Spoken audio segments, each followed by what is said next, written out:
years ago, we spotted that 2016 was going to be a big Shakespeare year. It was Shakespeare's 400th anniversary of his death, and the Royal Shakespeare Company needed to put on something pretty spectacular.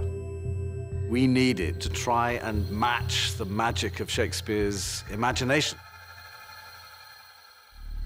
I got cast a long time ago for this new production of The Tempest, and the RSC is the home of Shakespeare. Not many actors get the chance to do things like this. It's taken the best part of 2 years for us to develop this technology with Intel and create an avatar to make Ariel fly, to create a sense of the island being a place where magic was possible. I boarded the King's ship. You get to see 2 fully fledged performances, one of which is an actor and another is this apparition can fly around the space. To dive into the fire, to ride. We have unlimited versions of Ariel. We're able to change his form in many different ways.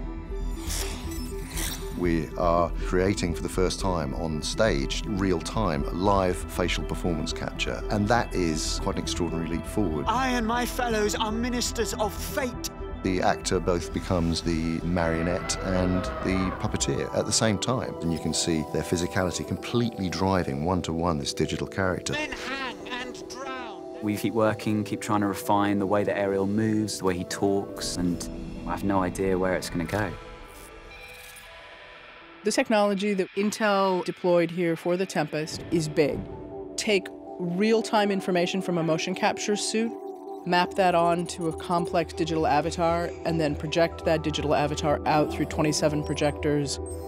We have their desktop i7s to take marks, skeletal information, and a machine called the Big Beast, which has 120 cores. I've never seen a technical setup like this. This place is full of huge amounts of technology, much more so than most film sets that we're on. Generally, on set, you might say, let's fix that in post. You can't do that here. The avatar has to be so robust because that's the final product. All you can do is create the play with the tools that you have now. And what's delightful about this production is that we have pretty spectacular tools.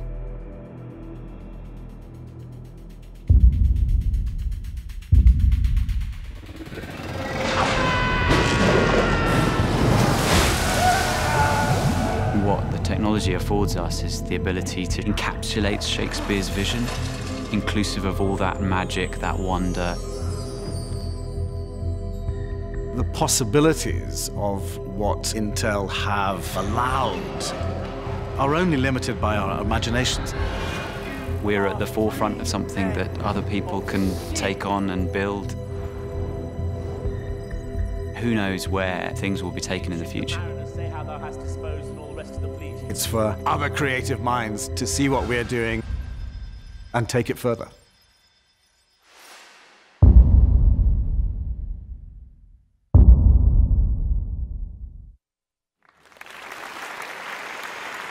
Well, good morning.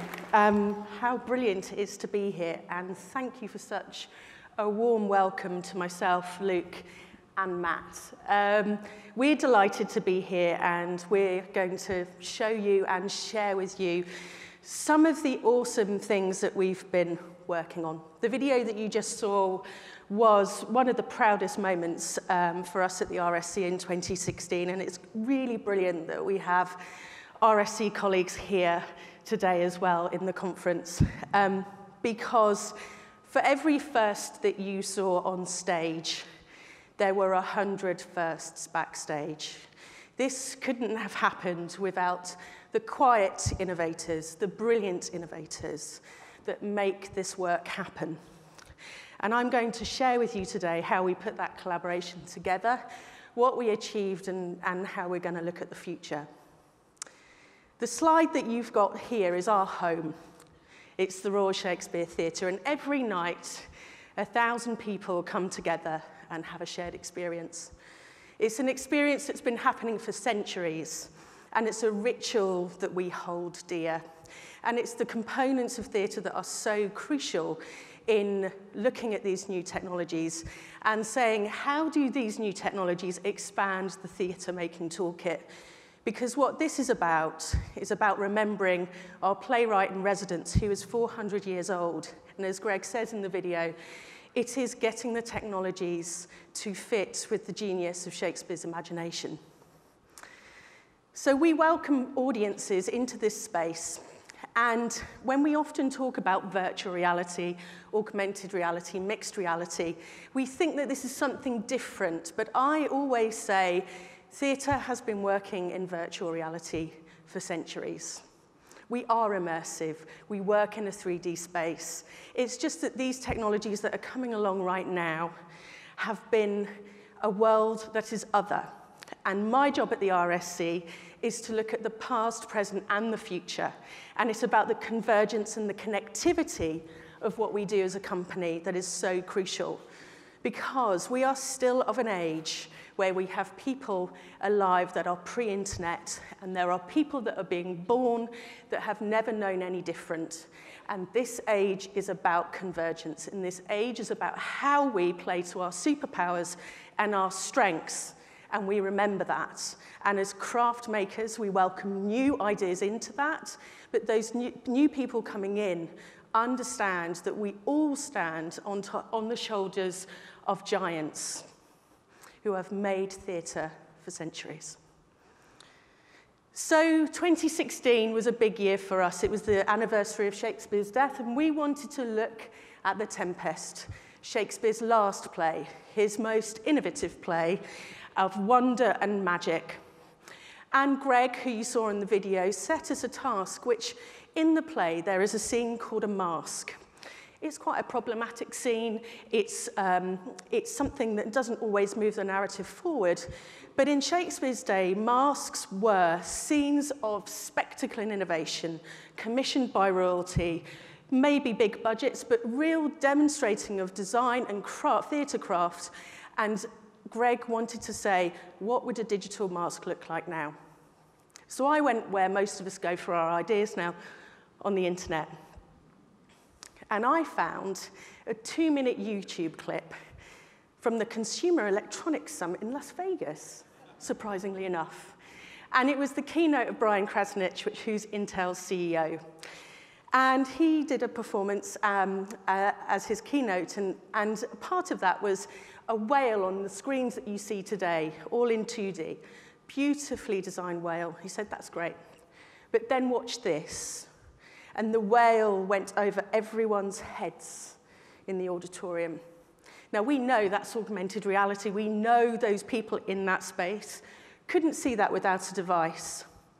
But it was a really big paradigm shift for us. How do you lay a real world with a digital world together?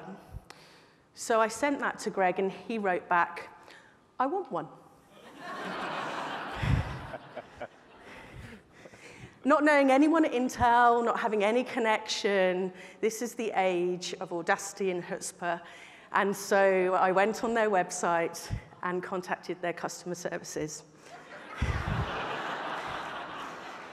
2 weeks later, had a reply. And I think that's something really important to say, that there is nothing better than receiving an email that says, I love your work. Would you like to come work with us? Going back to this moment of past, present, and future, it's really important to say that those masks were really special moments for us in the age of theatre making. There are documentations of these magical effects that we still don't know how to create right now. And I think that's really important. It is not building upon building of knowledge. We are passing a baton of innovation to each other. And there is one moment I think is really beautiful in some of the documentation. It asks audiences to wear mirrors and glass so that they glisten against the candlelight. And for me, that just says wearable technology. And so let's think about that for the next hour, 40 minutes, that this is about convergence. The ideas that we will share are with that learning in mind. And what we're doing is bringing these worlds together, pioneering, taking risk, using our imaginations, but we need the blend of all our skills. And speaking of skills, it was in the first week that we invited Intel over that someone from Intel said, Do you know that we have enough processing power now to render a digital avatar in real time? We said, that's lovely, have no idea what you mean. And so they talked a bit more and they sort of broke it down. We said, oh, you mean puppetry? And they said, sort of. Understanding that we did not have the skills in-house around motion capture, we reached out to the Imaginarium, led by Andy Serkis. And it's something really important that actually, in collaboration, what we're bringing in, inviting is people with their unique sets of skills. This is Stephen Brimson-Lewis, our Director of Design, and this is Sylvia, the character artist.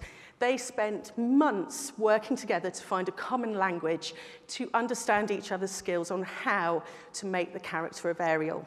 Because we moved from the mask to the character of Ariel really quickly. Every decision that's made in this production is made through the text. The authenticity of that for us is crucial, and that it gives a sense of narrative and of wonder. And basically, Stephen and Sylvia had to spend a huge amount of time understanding what they were designing for. Because as you can see, Sylvia is used to designing for a tablet. These screens, the screen's up here. But the screens in our show were 40-foot moving projection surfaces made of mosquito net.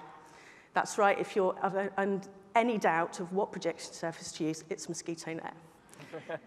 So it was really, really crucial that we designed in a way that was adaptive for a theatre environment. And this is Ariel, Mushy, as we like to call him. And as you can see, it's particles and the wonder of how we bring those particles together. And the design went right down to the capillaries and the lungs and layered on top of each other. And that this character transformed according to whether he was angry, sad, mischievous. And it's that underpins this. There's a beautiful moment in our process where we're trying to look at Ariel flying. We all know the traditional ways to make that happen, but we're working in a games engine, trying to match that into a live world. And so one day we said to Imaginarium, could you turn off gravity? And the gamers of you know that, no, you don't do that. They were like, no, no, no, no, no. We were, oh, could you just? And about a week later, they turned off gravity. We took the feet away, and amazingly, he was flying. Because what theatre's wonderful at is allowing you to fill in the gaps with your imagination. We don't need to be pinpoint laser CGI accurate in the same way that film is. What we need to do is give you space to look at the image and have the imagination and immerse yourselves. This is Mark Courtley, the wonderful, glorious actor who played Ariel. And he, I have to say, is one of the most generous actors there is. When he took this gig on, we didn't know the technology could do what it did in 2016, and we thought he'd be substage, wouldn't see any audience, be mo-capped, and just his digital avatar would be shared around the audience. As you can see, there's an optical tracking suit with a face rig, but months before we went live, gyroscopic suits came on the market, 17 sensors were tracked through a Wi-Fi system into the games engine, triggered through 27 projectors mapping onto the entire stage. Mark was on that stage in real time with his avatar, just like puppetry, in a 21st century way. And that is what theatre can do, because we iterate right till press night. We can create version upon version upon version in rehearsal. And so it allowed us to move with the technology and its advancements, and it allowed us to make sure that we had the optimum performance for November 2016. Should it be done now, I'm sure it'd be way more transformative in a 2018 way. So this is Mark on stage, who I think you'll agree there are no ping pong balls on that suit. There are just gyroscopic markers that are inside his wonderful costume.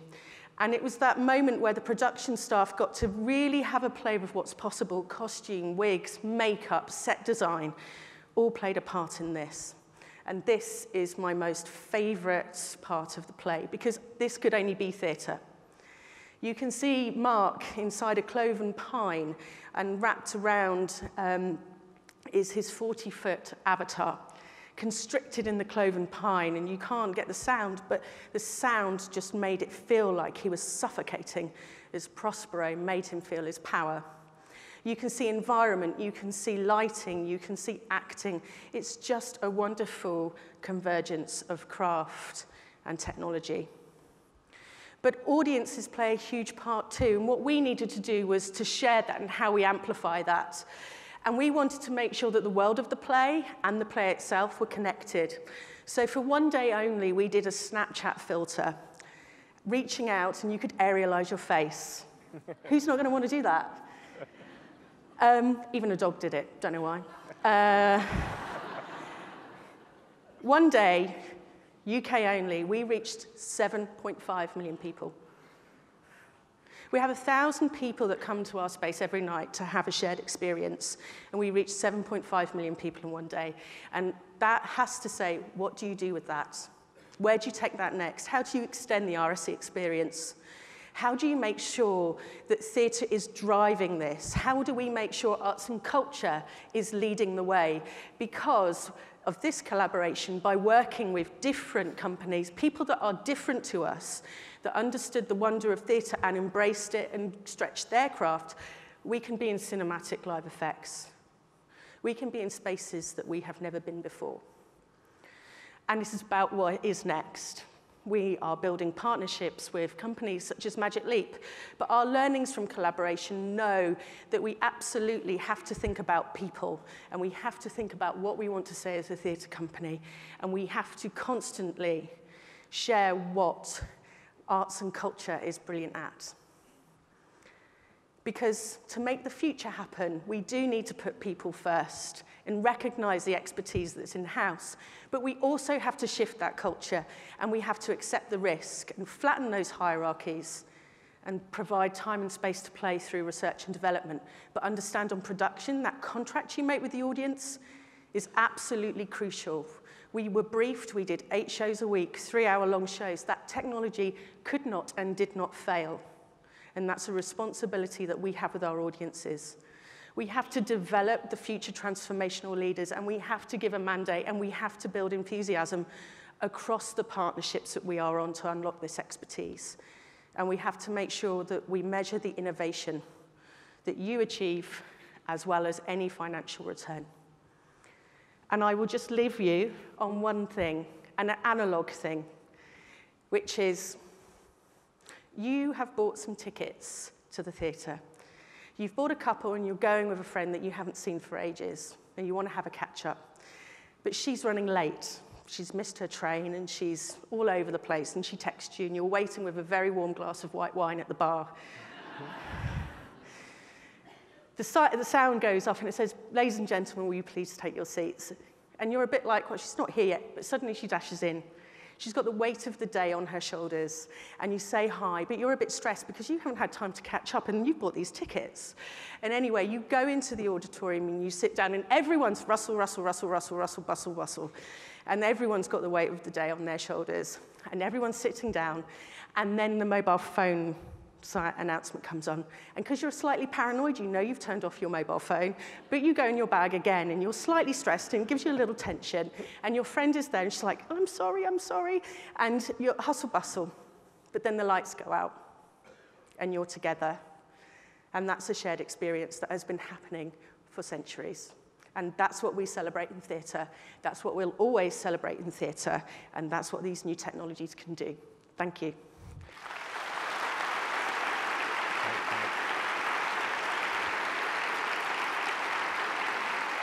Hi, everyone. Thanks, Sarah. My name's Luke Ritchie. I work at the Philharmonia Orchestra in London, and I'm the head of innovation and partnerships. To give you a quick bit of background, if you don't know who the Philharmonia are, they're founded by this character, Walter Legg. It doesn't look shifty at all. And basically, the orchestra was created as a response to the then cutting-edge technology of vinyl. EMI were recording more and more orchestral work, and he was the producer there, so he set up his own orchestra and then booked his own orchestra for every single show. Smart guy. So the orchestra's always been at the forefront of technology, and if I had to explain why we do what we do now, it's really simply we're trying to connect audiences with the orchestra. That's basically what we do. We're using technology to do that, and the key goals are whatever we do, we try to make the highest quality art and try to make new artistic experiences, so use the technology to actually make something new, to reach new audiences. Our most popular content is actually our educational content. So our role to educate is at the core of what we do, but we try to not make it dry and boring, but make it aspirational. And of course, ideally, to actually generate some new income for the orchestra. So I started at the Philharmonia Orchestra in 2014 as the head of the digital team, and we're really unusual as an orchestra in that we have a dedicated digital team where the head of the digital team reports to the managing director. So I'm not going to talk about the IT today, but the core of the business actually is, and of what the digital team does, is it's video and web work. So we make a lot of video in-house. We made about 50 films last year on YouTube, been doing it for 10 years. And also our website is, of course, and the way that it connects with Tessitura, is the heart of what we do. And our website was built in-house and the CMS, and an extranet was built by our amazing developer, William Gregg, who is here somewhere. So yeah, go Will, he's awesome. So big hand for Will Gregg, actually, that would be amazing. Because actually that's the heart of what we do. But today I'm talking about the weird stuff that we do, because I think that that's the most unusual thing, and I inherited a lot of crazy projects. I'm not going to talk about the truck today, that's a whole other story. But I'm going to talk about our immersive projects, and the key person in the team as well is our principal conductor. So Esa-Pekka Salonen became principal conductor in 2007, and it's not a coincidence that the digital team was created then as well. So he's genuinely interested in the artistic potential of these technologies. He's hands-on, he's interested, and without that top-down support, we wouldn't be able to do what we've done. So the really unusual projects, I'd say, that the real game changer, in my view, was a project called Rewrite, which maybe a few of you have heard of, but if not, I'll explain what it was. It was a filmed performance of The Rite of Spring by Stravinsky with Esa-Pekka conducting, but they filmed it from every different angle with 29 different cameras, and then they took over a building, an abandoned building, down the Thames, away from the concert hall, and basically turned the building into an orchestra. So there were 10 rooms, and there were 29 projection screens, all playing in sync, and so you walked through each room, and each room was a section of the orchestra. And each one of those screens has a speaker that's playing what that particular player or that group of players are playing. So it's a very physical, visceral experience, and you understand that when you're in the woodwind, you can't hear the strings, and the brass are like blasting in the next room. And you understand the dynamics of an orchestra, and also it's all about access. You can wear what you want, people of all ages can come, you can bring your own instrument and play along to the score. So it really is all about access. And I think that really changed the orchestra's outlook. It won awards, and also it toured as an exhibition. And as an organization, we had to learn how to tour exhibitions. So this production team grew, and these things take a long time to film, but also to tour. So the orchestra raised more funding to do an even more insane version of the same project, called Universe of Sound, and it was a film performance of The Planets by Holst, but this time it was with 37 cameras, which apparently is the biggest multi-camera shoot of an orchestra ever, truly insane, and it opened at the Science Museum, which again was such an unusual place for an orchestra to be, and outside of the concert hall. And I inherited these projects, and I absolutely love them. I think they're so fresh, and this project still is something that is now at the core of our audience development strategy. So it still tours, it's open in the UK right now, and it's going to tour the UK for the next year. And with this project, and also now with our virtual reality projects, we've reached about 350,000 people. So it's a really big part of what we do.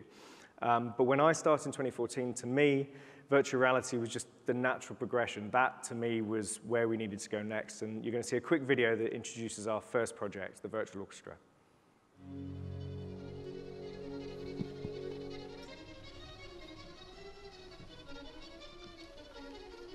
Creative artists for a long time have been dreaming about creating a world where they would create the laws, the physics, and the grammar and the syntax of this world. But for the first time in the human history, we have technology available that would actually do it for you. The Philharmonia have entered a partnership with the South Bank Centre and London virtual reality specialist Ignition to create a virtual reality experience that actually transports viewers onto the South Bank by the Thames in London, backstage into the Royal Festival Hall, and then onto the stage, basically in the centre of the orchestra, as our principal conductor, Esa-Pekka Salonen, conducts a performance of Sibelius' Fifth Symphony. If you haven't tried virtual reality before, you put on a headset and this transports you inside a film or a computer-generated environment. And as you look around, it basically feels as though you're actually there. For classical music, orchestral music, opera, all these things, this will be a very useful, powerful medium. And I'm really excited to be participating in this project. And I'm sure that it will be the very first step in a really exciting development for the future.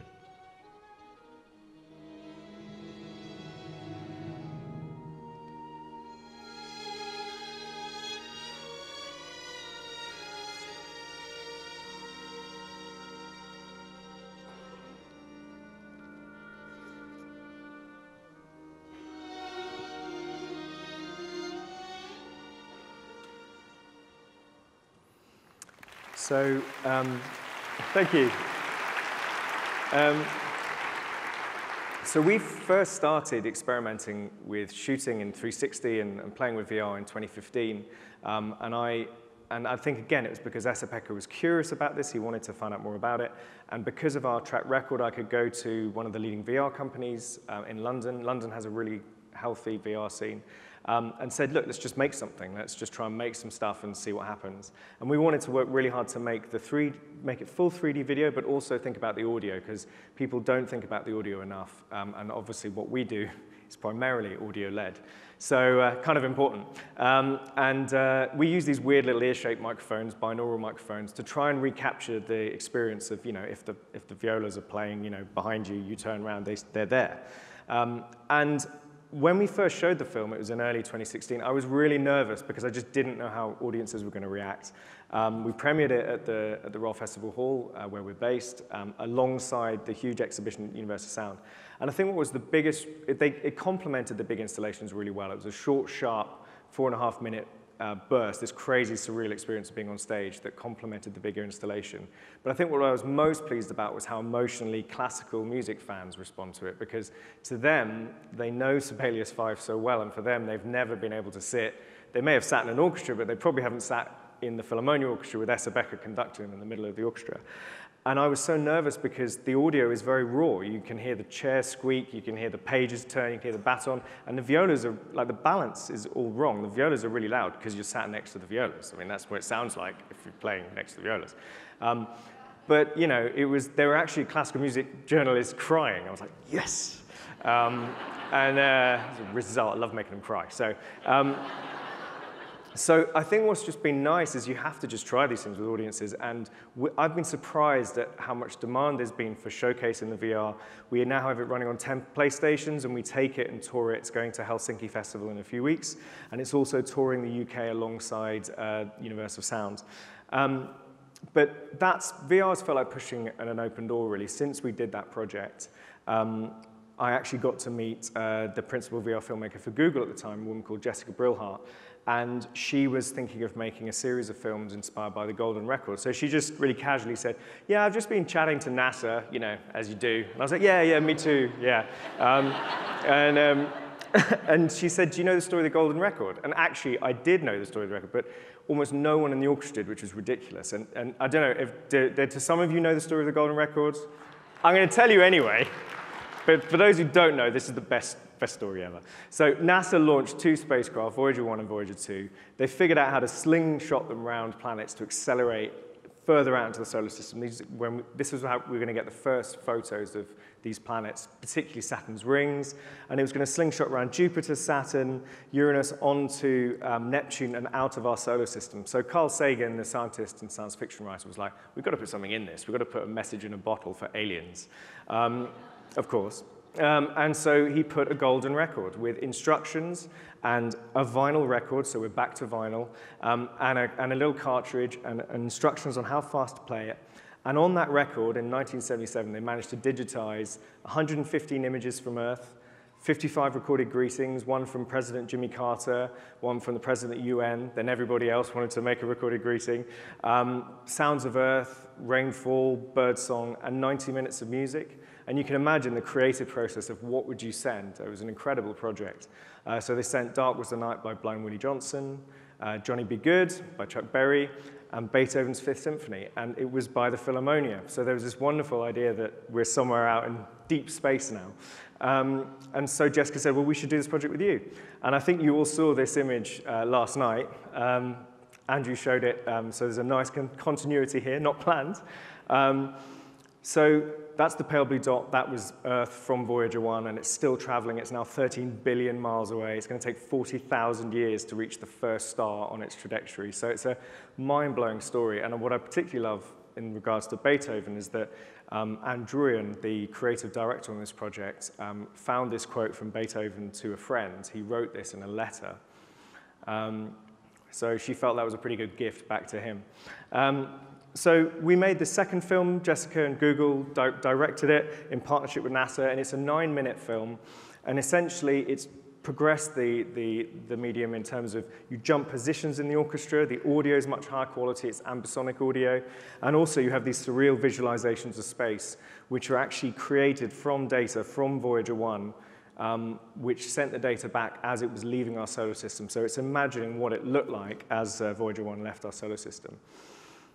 And as we were doing this project, I was also trying to work out how we got back to the spirit of the installations, because I completely love them. And the issue with VR, I think, is partly that it's quite isolating. You put on a headset and a pair of headphones, and it's not the same communal experience. So we've been working on a system that allows you to play it on multiple devices. At the moment, we've got it on 6, but we can scale it up to 20 or more. And we've built an ambisonic speaker array so that you walk inside a huge circle of speakers, you put on a headset, and you watch the film together, and it's playing through a big bunch of loudspeakers, which is much, much better. It completely changes the experience. And for us, that was, again, a really Dharma, in a way, eureka moment of, oh yeah, what we do is audio. But I think whatever we do going into these technologies, it has to be audio-led. So we premiered Beethoven's Fifth at South by Southwest. Again, it was so great to be somewhere where you wouldn't necessarily expect an orchestra to be. So we showcased it at the virtual cinema at South by Southwest in March. And we're premiering our third film, Mahler 3, in London at the end of September. And you're all welcome, so come down to London and give me a shout. So I think my general message is VR is not 3D TV.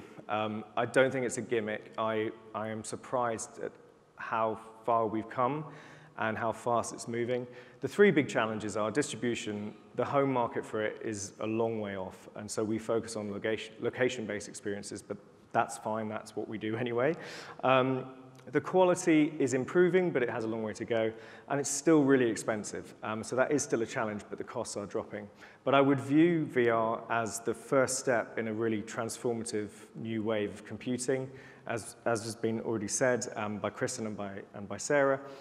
You can see companies like Apple are building the building blocks, and companies like Microsoft and Meta, and what Magic Leap are going to release, a pair of glasses. Ultimately, where this is going in the next 10 years is that you're going to be able to, it's going to be a transformative way of presenting content. And I think it's going to change the way that you watch concerts, but also the way you experience things at home.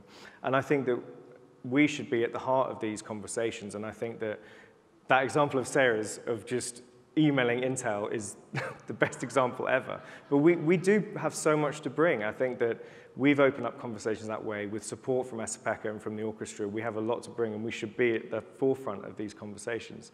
So I think, kind of to round up, I think having in-house expertise, having in-house people who can create content is a really big commitment from the orchestra, from the players, and the managing director and SPECA. I never take it for granted, but I think it's really valuable. I think our biggest challenge has been most of our projects have been standalone. They're still quite siloed. I think that the big installations have changed. They've fundamentally changed the way we work. The way that we tour Universal Sound now draws across the whole organization. So marketing, education, concerts programming, it pulls the whole team together, but we still have a long way to go. Having seen The Tempest, it blew my mind, and particularly I was watching it just thinking, like, how the hell did Sarah make that happen? Like, because just to get all of that, get the organization to shift and get that onto the stage is an incredible achievement. So I think that we're some years off that, but we are definitely treating these technologies as something that we want to be at the very forefront of, and we're thinking long-term about them. And we know that we will probably need to keep rethinking the way our organization is structured. So in fact, my role has changed. The credit's wrong on that video. I'm no longer the head of the digital team. I've actually gone into a new role as head of innovation and partnerships with a view to how do we secure further investment? How do we insulate the orchestra from the risk of doing these projects? Because all of these projects are expensive and they have to be funded as we go. But I think there's a real opportunity here for us to position ourselves as a key partner in this new wave of technology. So I think you should all get involved in any kind of variety of ways. And I think feel free to give me a shout afterwards if you want to get in touch. And I think with that, I'm going to hand over to Matt. So thanks very much.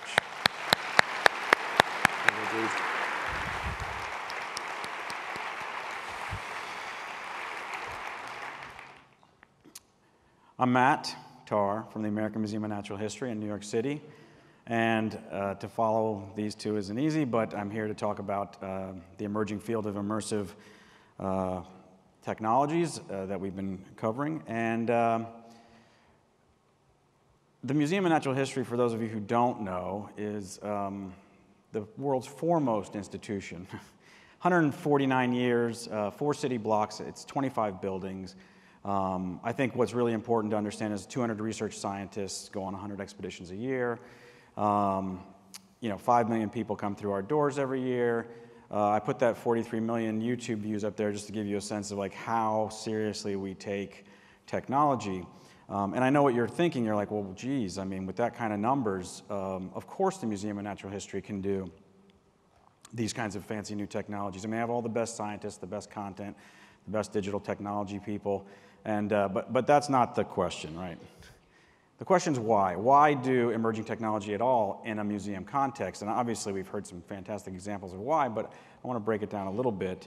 I use this question why, which has been used against me by my children many times on long car trips, but I use it as a technology professional to really understand sort of the applicability and the feasibility and the appropriateness of a technology, right? Lots of things happening, lots of time, things are changing quickly, and there's got to be some understanding of why we're doing something, otherwise we'll get lost. And I'm not suggesting a really high bar for why, but just a bar, right? So pick a bar, except this one.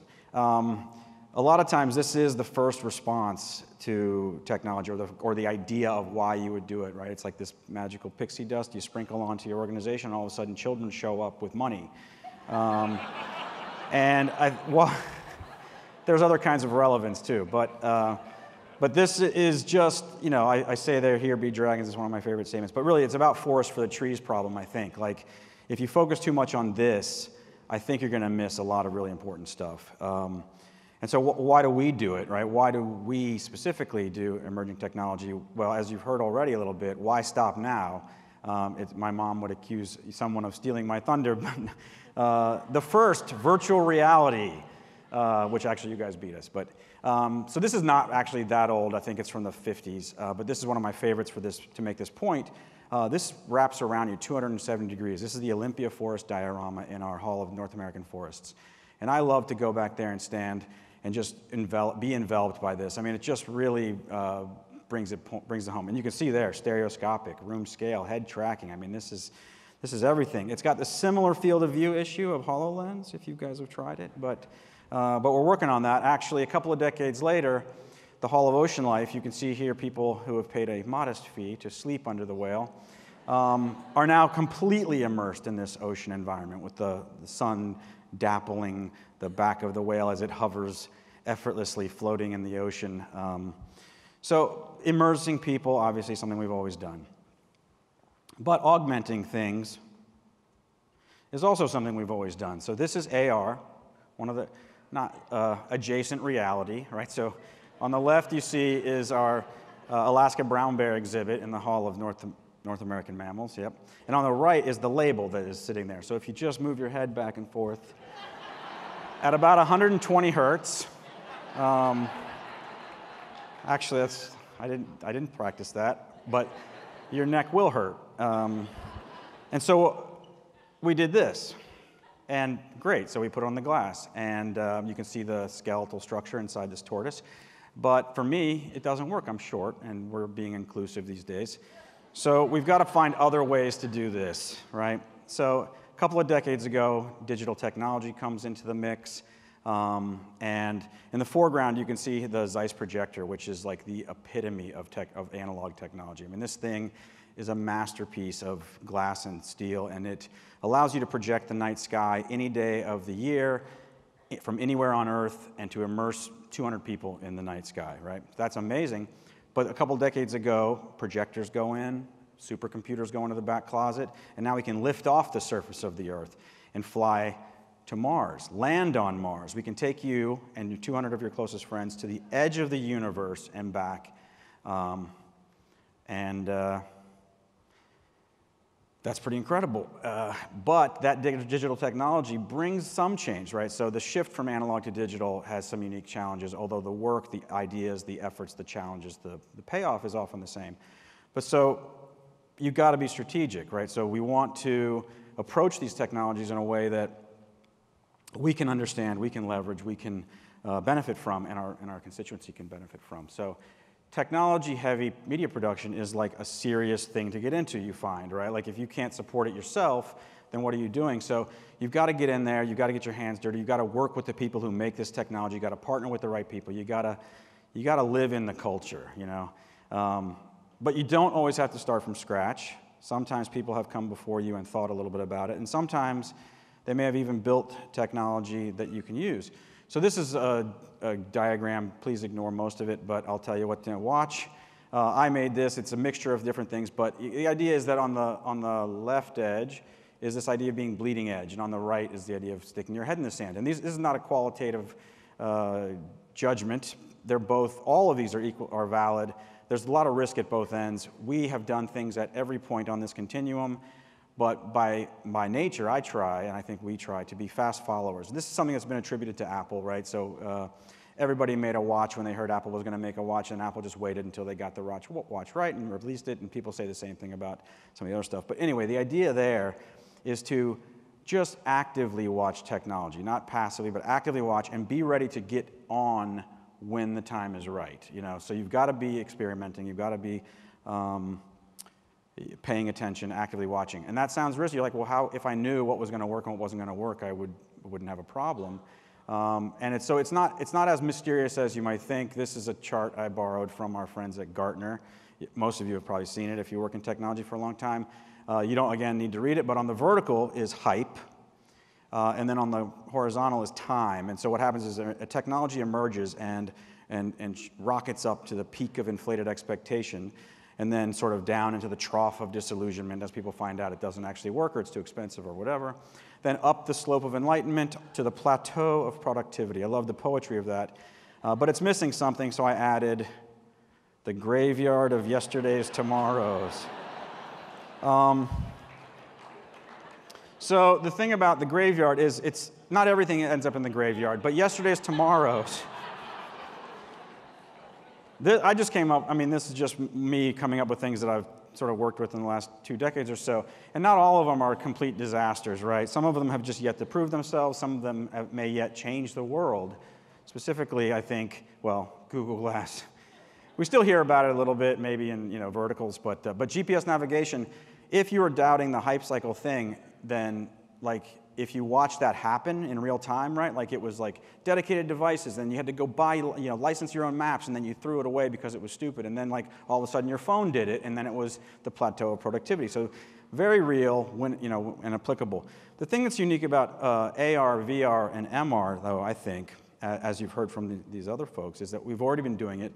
It has a certain inevitability to it, and I can't necessarily prove this per se. I can't, convince you without saying like, I know what the weather is in Orlando because I'm standing in Orlando. So like my life is augmented all the time, as is yours. So there's no doubt that this is happening. The only problem or question, I should say, is like the technology catching up to like our appetite for this. Like there is no way that I want less information in my life, right? Like I need more, and I will absorb it to the degree that it doesn't, well, I was going to say to the degree it doesn't damage my life, but I think a lot of us probably absorb enough information to damage our lives. But that was not part of the slide.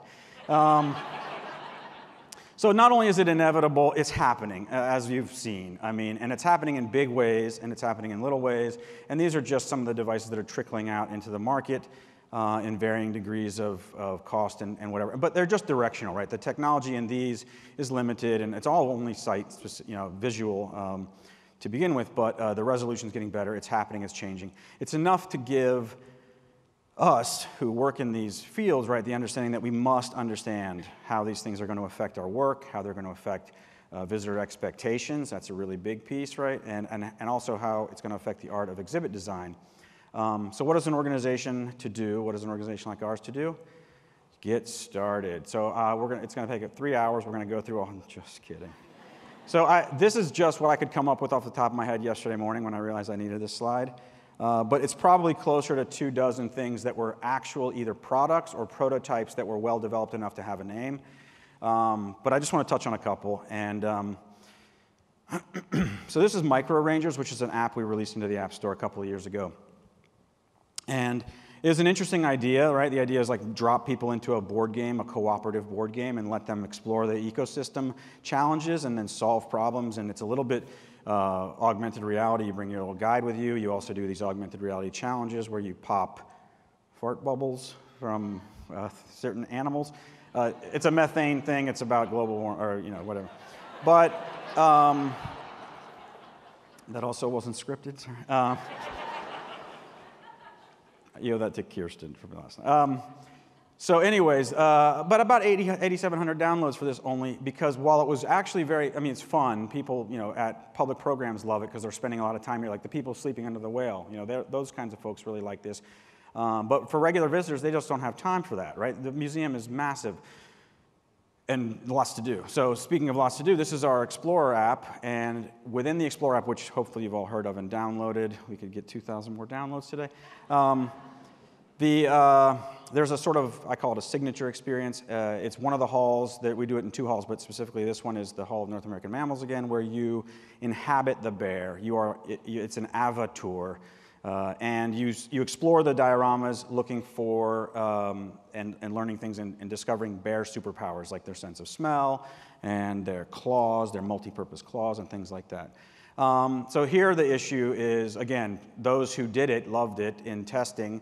Most people don't finish it because, again, they're being asked to do things beyond what they were doing. But really the thing here is the technology, right? Like we were early with this, very early, and the machine vision on this diorama was fine. Some of the others were it was too variable. We were too early with the technology. And so we'll probably end up harvesting some of this stuff into other experiences that scale easier. But we weren't the only ones to notice that the technology wasn't up to speed, right? So Google was like, we should put a bunch of sensors on the back of phones. That way phones can see in 3D just like humans do. It's called Project Tango. And so they reached out to us and said, we're launching this Project Tango. You guys have cool stuff. Let's work together. And so we happened to have these models that were from our Dinos Among Us exhibit. What's interesting about this is that we were able to relatively quickly, relatively inexpensively, partner with a big brand like Google, something that's very important to us, as you've seen, and also get 12,000 downloads, which is probably every Tango device that was ever sold. But also, really, this was more about the partnership and the exploration and the experimentation with reusing these assets, which had seen, the hall, but hadn't seen the public. The other interesting thing about this is that those 12,000 downloads, this is the highest rated app we've ever released because people had limited access to things on their Tango and because people love dinosaurs. So I should interject at this point because everything I've shown you till now is all sort of like visitor-facing, sort of down the path of interpretation, right, towards the exhibition side of things. These are what our scientists call digital specimens. And that top right, there we go. That's a simulation. The bottom left is a scan. The other two don't animate. It's not broken. But this was this recognition that while all this is happening, we're at this sort of point in time where scientists are doing stuff and looking at 3D models on screen. And if you've worked in VR and AR, that's a big piece of it, is like needing 3D models. So we knew we had this, and we knew as a collections-based institution whose collections are more and more and more digital, we had to figure out how to communicate this stuff to the public and how to engage them with this science. So obviously it's about science, and we're at this synergistic nexus where these technologies that are publicly available and changing visitor expectations are also being used and very useful to the art of science. Here's some examples. So that is a scan that the scientist had and was studying, and then worked with a production artist to put a skin on it to rig it so that it could be animated. So then it could, the biomechanics could be seen. And so then we took that and we brought it to the hall with us, and we used that Tango tablet, and we, made a lot of people smile, and we taught them about how shark jaws work and how, how they swim and how their body moves. And that was great. Like I said, people learned a bit, they smiled, their arms got tired. So we put it in the HoloLens. And the HoloLens has a couple of features, very cool microphones, right? Like it's really got amazing atmospheric audio detection devices. But, and finger gestures. So people could boss around the shark, they could, we could learn a lot about gestures and how that kind of stuff works. This was great, but we only have 2 through our partnership with Microsoft. We only have 2 HoloLenses, and so that doesn't scale. We're not handing them out. They're like $3,000. So we found these, which are like $20 rubber cubes. Pardon the jumpy video, but it's basically, you can hand these digital specimens to anybody who has a tablet or a phone or something like that. And this really was like kind of a sweet spot. As a matter of fact, you can visit the museum any Monday, and in our Hall of Mammals, New York Mammals, you can handle, virtually, dozens of bat skulls that are either so tiny you wouldn't be able to really touch them, or very fragile and very important. So that's been a huge success. We've augmented existing halls with this readily available tech. We've released some visitor-facing products to much acclaim, and we've pushed those boundaries with partners. We've definitely had a positive impact on visitor experience, generally speaking, although some of the things that on that initial list, most of them have retired by now because, pro tip, sunset products when they're down the road a bit. But mostly I think we've learned a lot. I mean, that was really the goal of a lot of the prototyping especially, is to make sure that we are ready when this really takes off. So now what, right? Well, it's obviously a significant part of the future, so we got to do something next. And speaking of the future, this is the Richard Gilder Center for Science, Education, and Innovation, which will be opening in a couple years at the museum. That will be 5 floors of stunning architecture, new exhibition spaces, new theaters, insectarium, a vivarium, # living butterflies.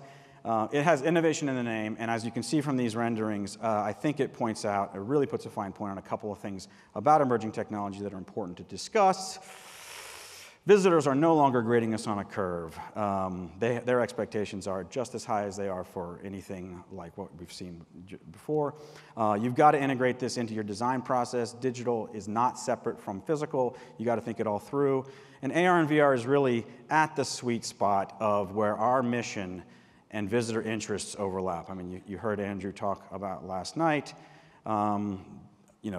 not just for entertainment, I think. So this is on the wall of my office to remind me that, we have this overlap where our work happens, that we have a mission.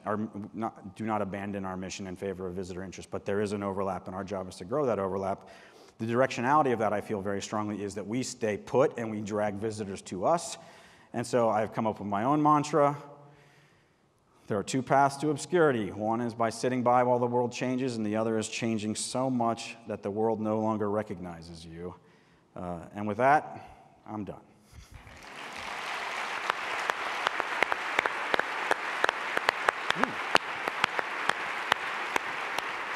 And we have some Q&A. There's some static mics out there around the perimeter. If you have questions for these fine folks. Or not. Or not. We'd sort of said it all, maybe. I have a question. I'm curious to hear Sarah's answer to it specifically, but open it up to all 3 of you. So I'm curious about the organizational story behind your amazing presentation. How did that go from idea to being a production on the stage? Oh gosh, how long you got? We did, one thing to say is that we did do a full report on the collaboration, which can be found on our website, and I highly recommend. It's called Space to Play, and it's a really, really great report on the organisational collaboration. But we worked across executive, we worked across artistic together, and genuinely had marketing and audience-facing parts of the project at the heart of the collaboration. So as we were doing things differently, we were bringing different components with us. And it allowed us to, yeah, we had a full partnership project structure, as you would, but we brought the artistic and audience-facing part of that much more closely together than normal. Matt Bogan, I'm the head of information systems at the Folger Shakespeare Library. Obviously, I was very intrigued by seeing Ariel in 3D. I was really struck by what Matt said about visitors aren't grading on a curve, and I had never put it in those terms before, but it's constantly on my mind. And also I dream at night about things like you've been showing us today, of how can we help a visitor experience something in 3D that we could show them.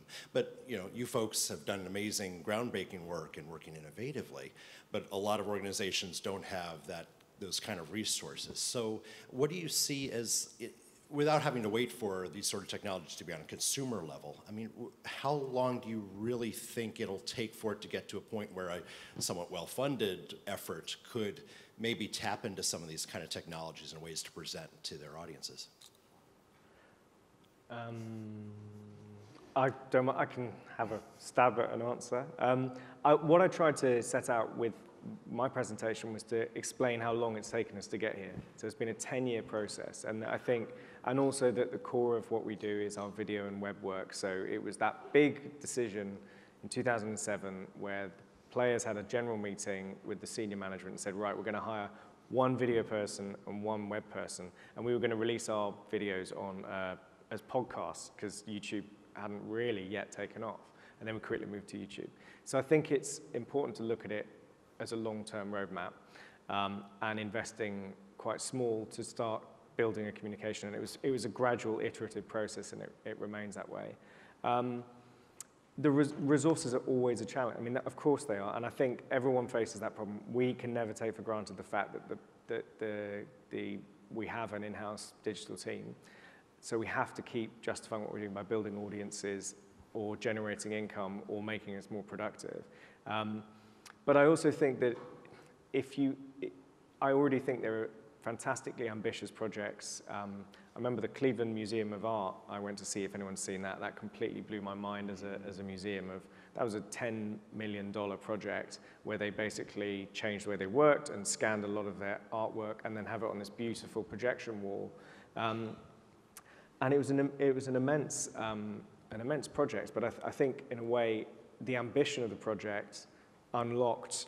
Actually, it was a long-term plan, and that can help your fundraising team if you have a longer-term plan of like, we're going to go and do this. And actually, it was built using quite mature technology. It was touchscreen technology, and so I think that you can already do a huge amount with the technology you have. I think you just have to have a really good reason for why you're using it, and sometimes an ambitious longer-term plan can help rally the whole organization to build towards it.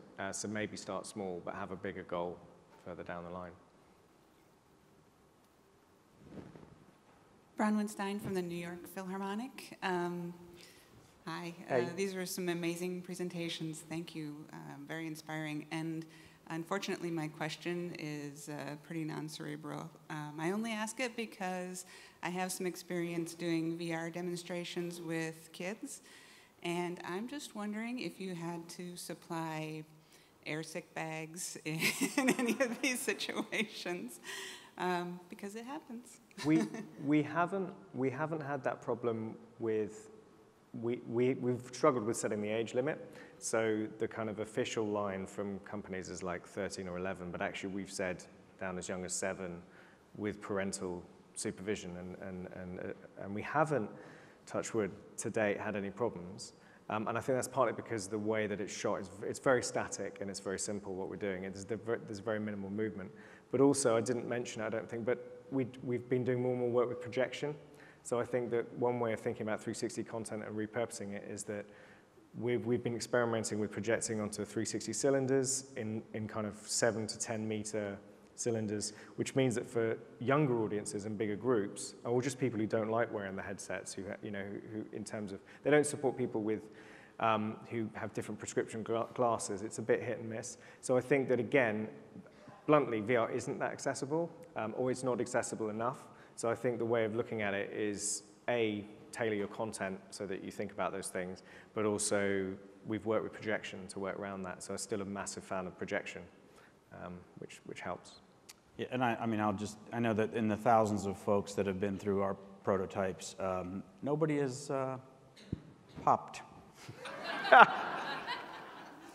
Yeah, not yet. Yeah. Hi, Catherine from the Museum of Natural History. You've all done some amazing things, except for Matt. Yeah. But that's my boss. In particular, the Royal Shakespeare. I might actually have to go see Shakespeare now, and I've never done that. I really wanted to see, this is an immature technology. We all recognize that, and it's expensive production costs. That's true of all technology. I'd love to hear some of your thoughts about where you think this might be in like 5 years, and like when this becomes much more mainstream, the plateau of productivity. Well, the gyroscopic sensors are actually in your mobile phone, so I think a lot of it's knowledge share, so we mustn't create this small group of experts in this space. So a lot of it's knowledge sharing, a lot about it's publishing our reports and learnings, but also there's a sector capacity building thing that we need to do. So how do we share our tech with other companies that can't afford it? How do we share our expertise as well within that? That happens naturally in lots of theatre companies where we'll phone up each other and find out, have you got this, have you got that? And I think that culture is really crucial. I think some of these technologies are already much cheaper than they were 2013, 14. And I think that what companies like ours should be doing is that because we have the brand, because we have the international reputation, we should be driving and leading the way, but we should be utterly generous in how we disseminate that in the sector. Great point, great point.